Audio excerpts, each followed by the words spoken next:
แจกทิปครบคนละ1,000 บาทนะแจกเลยคนละ1,000 บาทเนี่ยเชียวครบคนละ1,000 บาทคนละ1,000 บาทคนละ1,000 บาทคนละ1,000 บาทเอา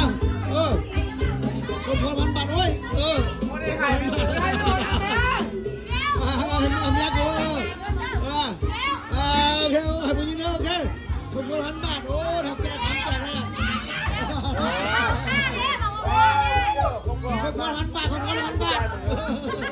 อันนี้มันทันได้นะมาโทษไปละเจ้าบักชีบางอย่างก็ได้นะเอาไปของกว้างกันเลย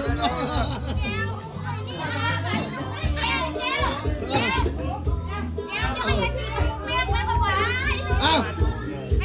บักชีบางยาวเลยบักชีบางยาวเลยแล้วเลย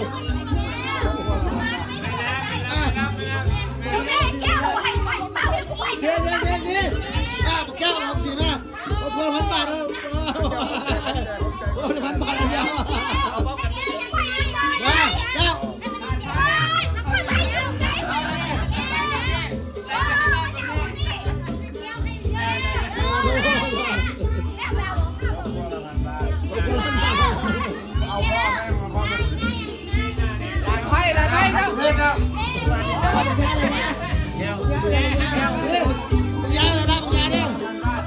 บอกเขาแกบอกคำแจกคนละ1,000 บาทเขาคนละ1,000 บาทได้หรือเปล่าจะได้หรือเปล่า